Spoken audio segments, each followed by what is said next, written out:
those present in the name of the court. This case arose from events which began in the spring of 2014 with the occupation and annexation by Russia of Crimea and the arrival of pro-Russian armed groups in eastern Ukraine, in the Donetsk and Luhansk regions. The armed groups subsequently took control of territory in these regions and declared independence from Ukraine, establishing the so-called Donetsk People's Republic, or DPR, and Luhansk People's Republic, or LPR.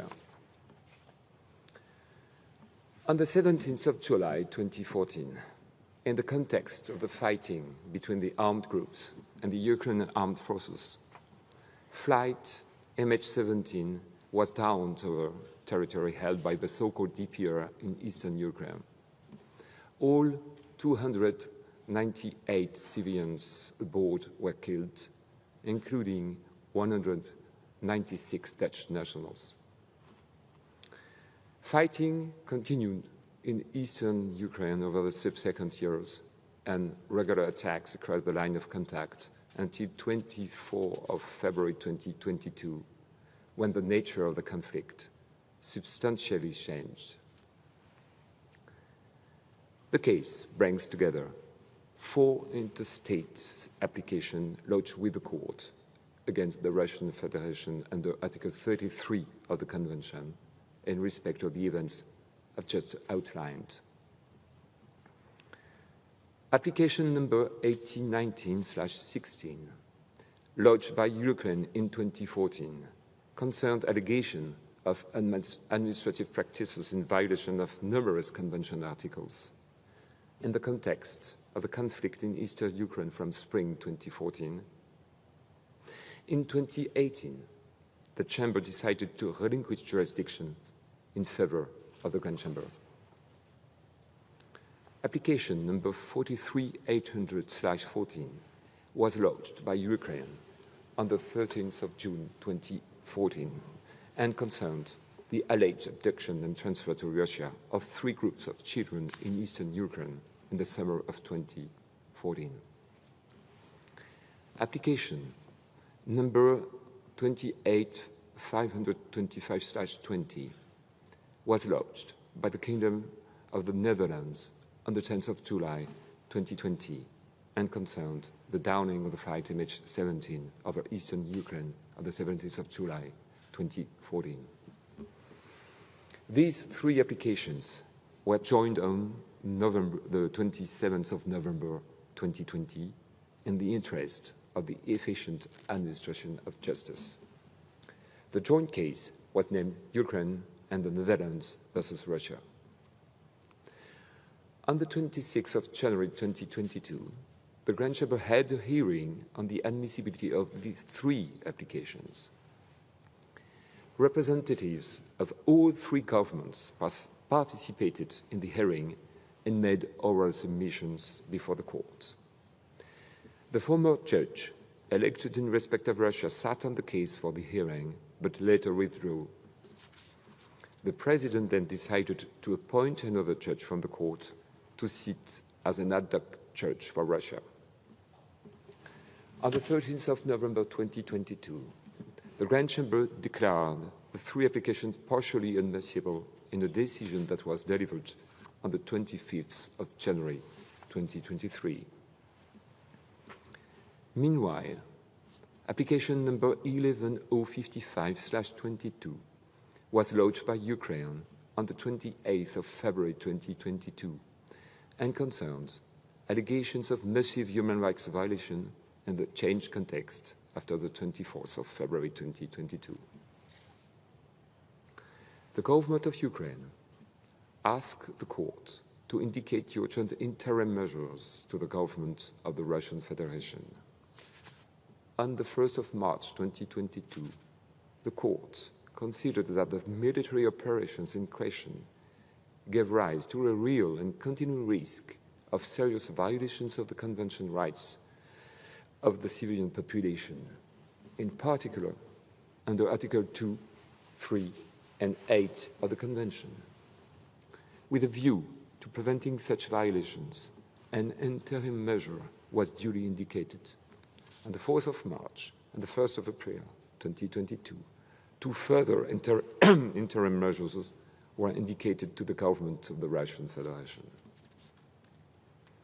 The respondent state ceased to be a member of the Council of Europe on the 16th of March 2022, and it ceased to be a party to the Convention of the 16th of September 2022. As the Court has already held, a state which ceases to be a party to the Convention is not released from its obligations under the Convention in respect of any act performed or omission before the date on which that state ceased to be a party to the Convention. On the 17th of February 2023, the Grand Chamber decided to join the 2022 application to the Ukraine and Netherlands versus Russia case already pending before it. It also decided to examine the admissibility and merits of the 2022 applications jointly under Article 39, paragraph 2 of the Convention, and at the same time have the merits of the proceedings in the other three applications. The applicant and respondent governments were invited to submit their memorials on the admissibility and merit of the issues raised in this case. The attention of the parties was drawn to their obligation under Article 38 of the Convention to furnish all necessary facilities for the Court's examination of the case before it, and to Rules 44A to 44C of the Rules of Court in that respect. The applicant governments duly provided written submissions. The respondent government did not provide any written submissions. 26 state parties to the Convention were granted leave to intervene as third parties to make written submissions on the 2022 application. The Geneva Academy of International Humanitarian Law and Human Rights, the Human Rights Law Center of the University of Nottingham, the MH17 Air Disaster Foundation, and the individual applicants in 4 cases lodged with the court by relatives of persons who were killed in the MH17 disaster, were also granted leave to submit written third-party interventions. The Grand Chamber held a hearing in the Human Rights Building on the 12th of June 2024. Representatives of the applicant governments appeared at the hearing and made oral submissions. The respondent government did not appear, also they have been formally notified of the date of the hearing. The 26 intervening state parties were granted leave to make oral submissions at the hearing and delivered a common oral intervention. In addition, the governments of Poland and of the United Kingdom made separate oral submissions. The Grand Chamber adopted its judgment on the 4th of June 2025.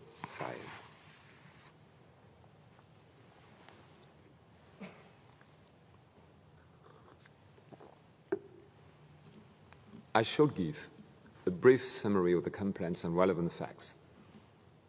In relation to the key legal issues, I shall also provide a brief summary of the Court's main findings before reading out the operative provisions of the judgment. The summary of the facts is not part of the judgment and we will not bind the Court. For a more detailed explanation of the fact and a fuller summary of the Court's reasoning, I refer you to the press release which will be available at the conclusion of this hearing. The full text of the judgment will also be available and may be consulted through the Court's internet website.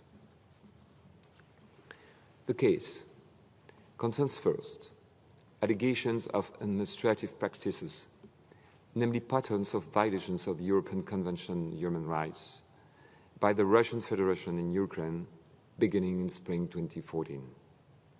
As already noted in the Court's case law, the concept of administrative practice comprises two elements: repetition of acts incompatible with the Convention and official tolerance by the respondent state.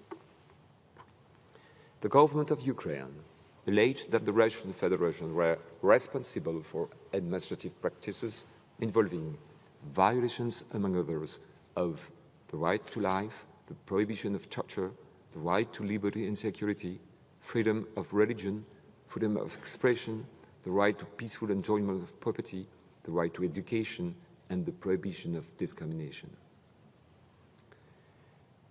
In its previous admissibility decision, the Court found in particular that the areas in separatist hands in eastern Ukraine came within the respondent state's jurisdiction for the purposes of the Convention on account of its military presence there and its military, political, and economic support to the separatist entities.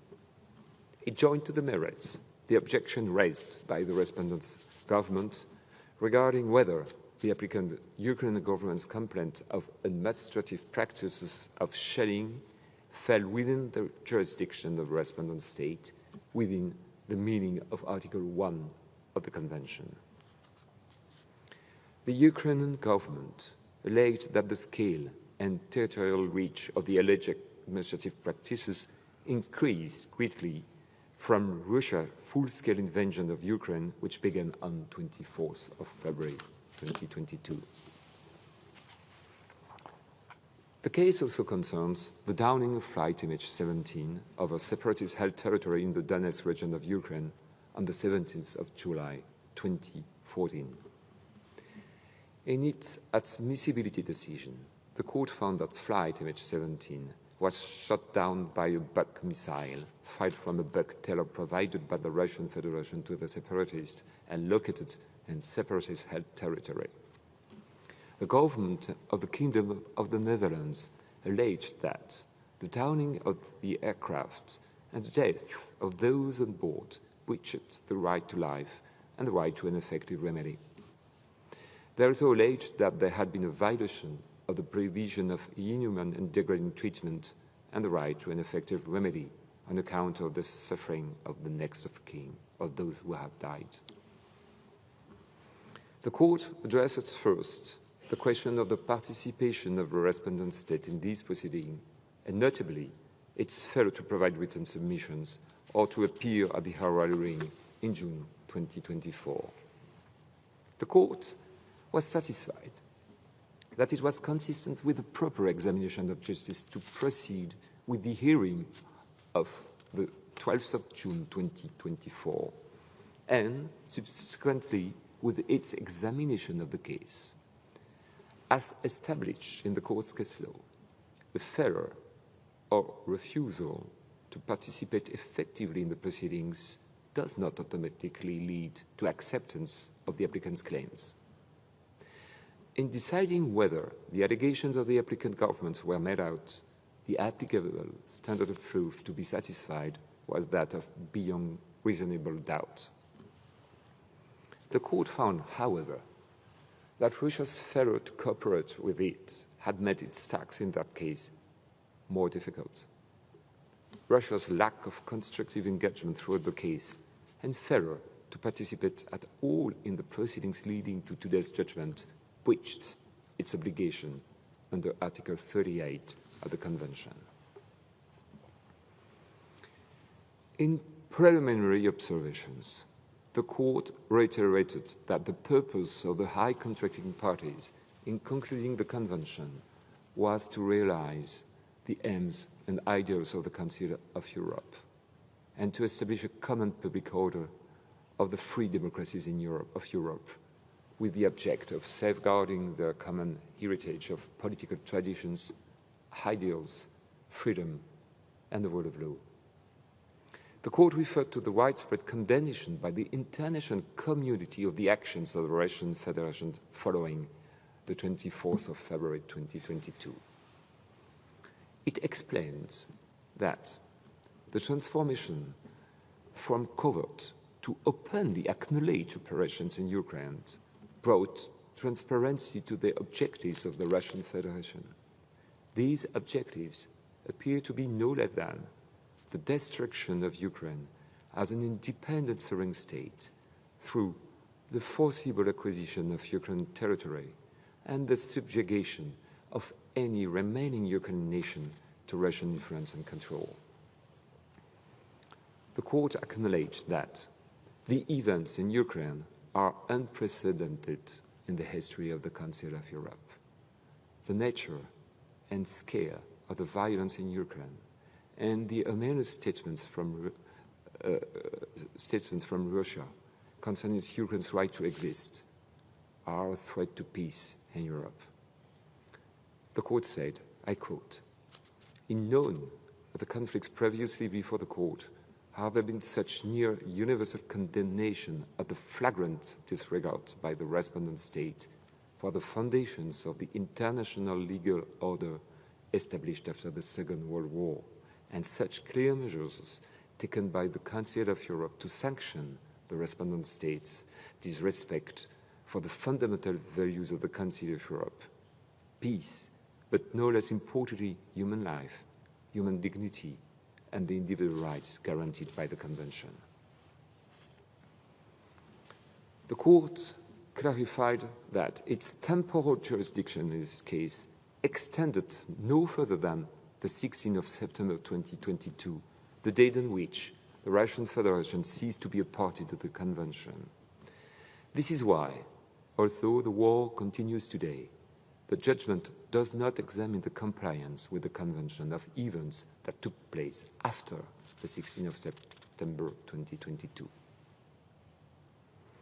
Regarding the extraterritorial jurisdiction of the Russian Federation in respect of the allegations, the Court examined whether there were evidence that the level of Russian control over areas under separatist control in eastern Ukraine from the 11th of May 2014 had decreased since the admissibility hearing in January 2022, and found that there was not. Russia's extraterritorial jurisdiction therefore continued up until the 16th of September of 2022. The Court also found that, as a result of Russia's substantial military presence throughout Ukraine after the 24th of February 2022 invasion, its armed force took control of areas of Ukraine. By virtue of this control, the Russian Federation exercised effective control over these areas, which accordingly also fell within Russia's extraterritorial jurisdiction up until the 16th of September 2022. The victims of Russia's military attacks were not in the areas in the hands of the separatists of Russian armed force, but in areas under Ukrainian control. The Court found that the military attacks by Russian forces across Ukrainian sovereign territory between 2014 and 2022 were strategically planned with a deliberate intention and indisputable effect of assuming authority and control, falling short of effective control over areas, infrastructure, and people in Ukraine. In planning and in executing its military attacks against Ukrainian territory, Russia assumed a degree of responsibility over those individuals affected by its attacks. These individuals were therefore also within the extraterritorial jurisdiction of the Russian Federation until the 16th of September 2022, meaning that Russia was responsible for the impact on human rights of its military attacks across Ukraine. The Court referred to the vast volume of evidence before it, including the evidence submitted by all three parties to the case in the context of the earlier proceedings on the admissibility of the pre-2022 applications. In respect of the allegations of administrative practices, the Court said that, taken as a whole, the evidence presented a picture of interconnected practices of manifestly unlawful conduct by agents of the Russian state on a massive scale across Ukraine. These included a practice of military attacks there were violently indiscriminate, disproportionate, and targeted at residential areas in breach of international humanitarian law. These attacks killed and wounded thousands of civilians in Ukraine and created fear and terror among the civilian population. They also caused enormous damage to private property across Ukraine.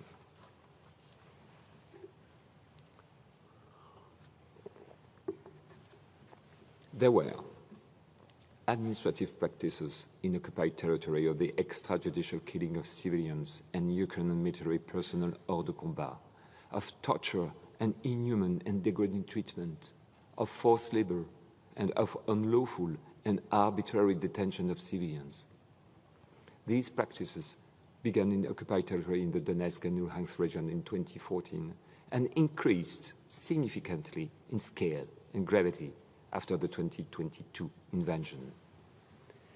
There was overwhelming evidence from the outset of the conflict of the killing of civilians and soldiers hors de combat.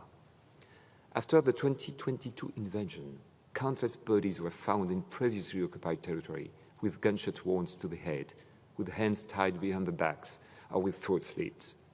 Thousands of civilians were arbitrarily detained, sometimes for years, and thousands of detainees, both civilians and soldiers hors de combat, were subjected to violence and ill treatment, including beatings, forced nudity, mock executions, cutting off of body parts, electric shocks, prolonged stress positions, and exposure to extreme temperatures. Sexual violence and rape were widespread, and following the 2022 invasion, were used as part of a military strategy to dehumanize, humiliate, and break the morale of the Ukrainian population. The use of rape as a weapon of war was an act of extreme atrocity that amounted to torture.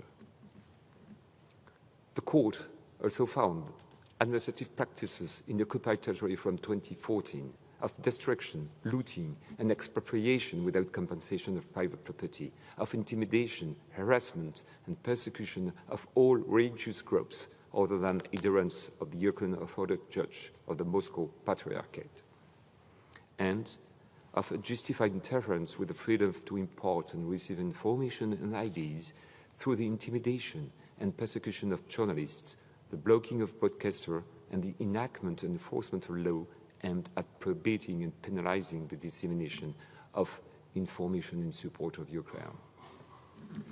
The court also held that there was an administrative practice in occupied territory of the suppression of the Ukrainian language in schools and indoctrination of school children.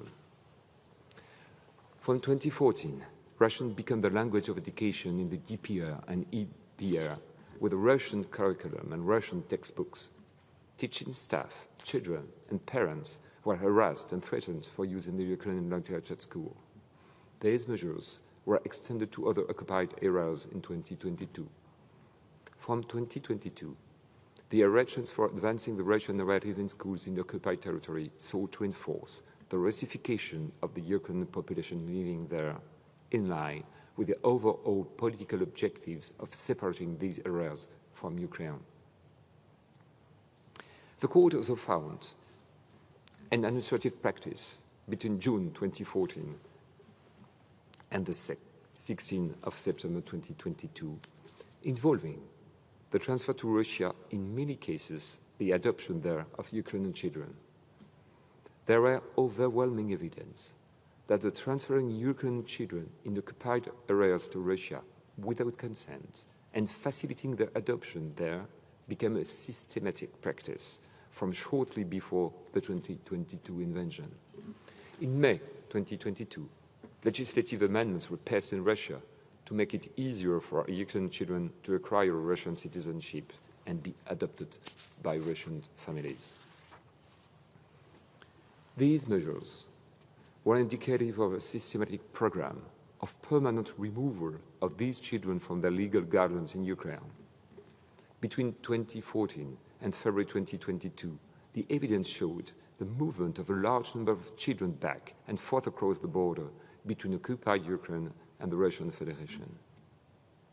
In the context of the overwhelming evidence of systemic transfers from shortly before the 2022 invasion and the transfer of 3 groups of children to Russia in summer 2014, the movement of children across the border between 2014 and 2022 gave rise to a real concern that the systematic practice continued throughout that period. The actions of the Russian authorities lacked any legal basis and were also contrary to international humanitarian law rules on evacuations and on preserving the legal status of children in occupied territories. There were also administrative practices in occupied territory following the 2022 invasion of the transfer to Russia and displacement of civilians and the application of unjustified and invasive screening measures to civilians. And in March and April 2022, of the forcible dispersal by the Russian military of peaceful protest in occupied towns and cities. Finally, the court found that the Russian Federation failed to secure the rights and freedoms in the Convention without discrimination on the grounds of political opinion and national origin, and failed to investigate credible allegation of administrative practices or to provide any redress. As regards the downing of flight MH17, the court found that the missile that downed the flight MH17 was fired by a member of the Russian military crew of the Buck-Taylor or by a member of the DPR. It was not necessary for the court to decide exactly who fired the missile, since Russia was responsible for the acts of the Russian armed force and of the armed separatists. No measures were taken by Russia to accurately identify the intended target of the missile in breach of international human law. The killing of the civilians on board flight MH17 could not be described as a lawful act of war and violated the right to life under the Convention. Moreover, the deployment of the Buck-Taylor in an era where civilian flights were still operating clearly gave rise to an immediate risk to life of which Russia was or ought to have been aware. The failure to take any steps, such as notifying Ukraine of the presence of the Buck-Taylor or closing the surrounding airspace, showed an attitude to the lives of civilians at risk from its hostile activities in Ukraine and breached the right to life. The court further concluded that there was a violation of the procedural limb of Article 2.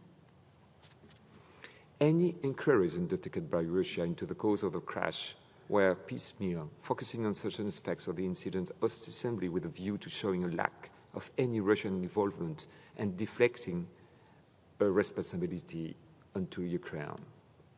These inquiries regularly resulted in the disclosure of information which was later shown to be at best inaccurate or, and at worst, a complete fabrication.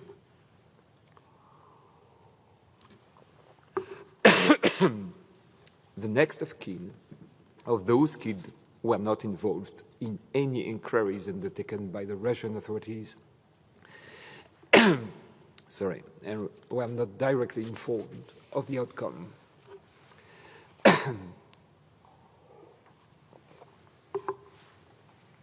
The evidence from the International Joint Investigation Team also provided clear examples of Russia's obstructive approach to attempts to clarify the circumstances of the crash.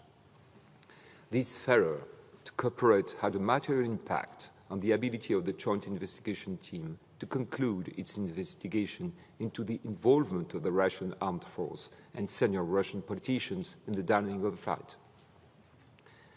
As regards the alleged violation of Article 3 of the Convention, the court acknowledged that the next of kin of the crash victims had experienced and continued to experience profound grief and distress on account of the killing of their loved ones and the aftermath of the crash.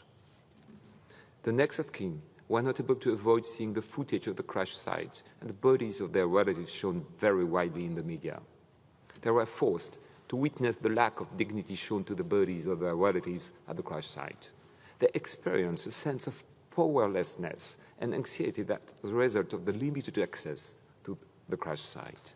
Some had to bury the incomplete bodies of their relatives, and in 2 cases, the victim bodies have never been recovered. Russia's failure to investigate or cooperate significantly aggravated the suffering of the next of kin and led them in a state of uncertainty as to the exact circumstances of the crash. The continuing profound suffering of the next of kin of the victims of the downing of flight MH17 had a character and dimension which amounted to inhuman treatment under Article 3 of the Convention. The question of the application of Article 41 as regards just satisfaction in respect of the breaches established as being adjourned and the future procedure will be fixed in due course. The Court has to join the application lodged by the Kingdom of the Netherlands for the remainder of the case for the purposes of the further proceedings. This will enable appropriate account to be taken on other international developments seeking accountability for the damage and destruction caused by the invasion of Ukraine and for the downing of flight MH17 in the context of the examination of future just satisfaction claims submitted by the applicant governments.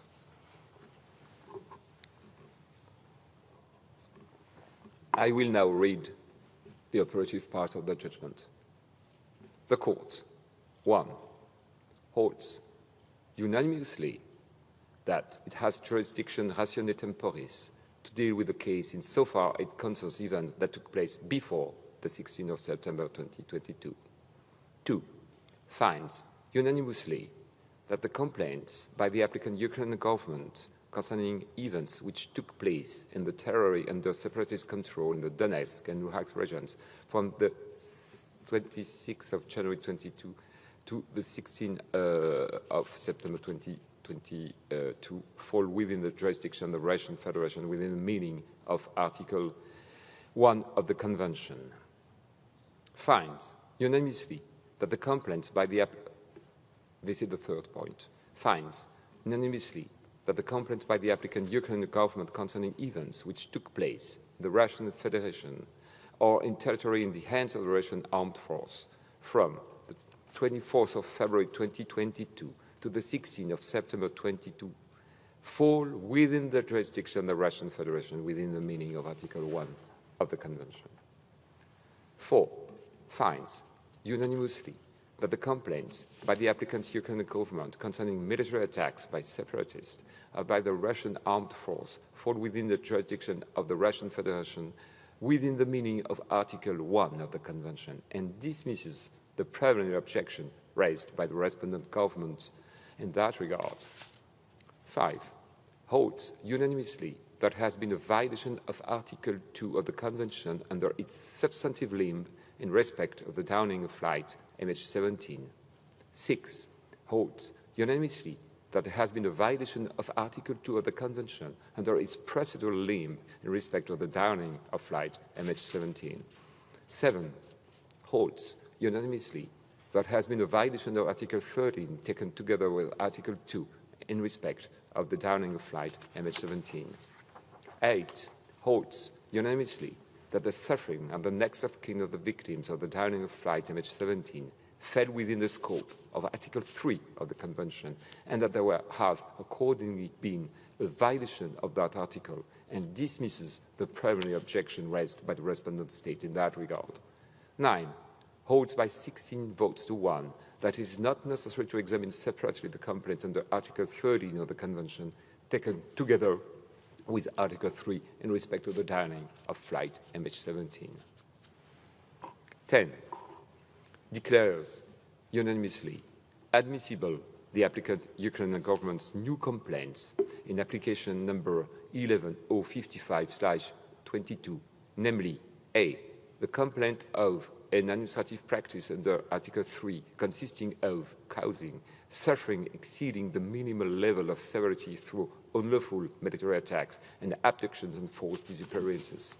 B. The complaint of an administrative practice under Article 8 of the Convention consisting of the forced displacement and transfer of civilians, the involuntary displacement of civilians and prevention of their return home, the application of filtration measures, the destruction of homes and personal possessions, and the theft and pillage of personal possessions. C. The complaint of an administrative practice under Article 11 of the Convention, consisting of unlawful interference with the right to peaceful assembly. D. The complaint of an administrative practice under Article 2 of Protocol 1 to the Convention, consisting of a failure to ensure a right to access education facilities and indoctrination of students. E. The complaint of an administrative practice under Article 14 of the Convention, taken in conjunction with the above articles in respect of the above complaints. F. The complaint of an administrative practice under Article 13 of the Convention in respect of administrative practices in breach of Article 2, 3, 4, Paragraph 2, 5, 8, 9, 10, and 11 of the Convention, Article 1 and 2 of Protocol 1 to the Convention, and Article 2 of Protocol 4 to the Convention, and the remainder of the new complaints are inadmissible. Point 11 of the operative part. The Court holds unanimously that there has been an administrative practice of military attacks in violation of Article 2, 3, and 8 of the Convention and Article 1 of Protocol 1 to the Convention, and that it is not necessary to examine separately complaints under Article 9 and 10 of the Convention and 2 of Protocol 4 to the Convention in respect of this practice. 12 holds unanimously that there has been an administrative practice of extrajudicial killing of civilians and Ukrainian military personnel hors de combat in violation of Article 2 of the Convention. 13 holds unanimously there has been an administrative practice of torture and inhuman degrading treatment in violation of Article 3 of the Convention. 14 holds unanimously there has been an administrative practice of forced labor in violation of Article 4, Paragraph 2 of the Convention. 15 holds unanimously there has been an administrative practice of unlawful and arbitrary detention of civilians in violation of Article 5 of the Convention. 16 holds unanimously there has been an administrative practice of the unjustified transfer and displacement of civilians and application of filtration measures in violation of Article 8 of the Convention. 17 holds unanimously there has been an administrative practice of intimidation, harassment, and persecution of religious groups, aside from the UOC MP in violation of Article 9 of the Convention. 18 holds unanimously there has been an administrative practice of unjustified interference with the freedom to impart and receive information and IDs in violation of Article 10 of the Convention. 19 holds unanimously there has been an administrative practice of unjustified interference with the right to peaceful assembly in violation of Article 11 of the Convention. 20 holds unanimously that there has been an administrative practice of destruction, looting, and expropriation of the property of civilians and private enterprise in violation of Article 1 of Protocol 1 to the Convention, and insofar as this practice concerns the destruction and looting of homes and personal possessions in violation of Article 8 of the Convention.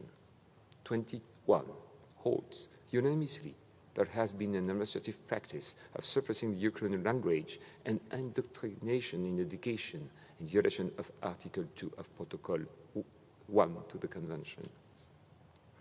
22 holds unanimously there has been an administrative practice of the transfer to Russia and in many cases the adoption there of Ukrainian children in violation of Article 3, 5, and 8 of the Convention, and that is not necessary to examine separately the complaint under Article 2 of Protocol 4 to the Convention.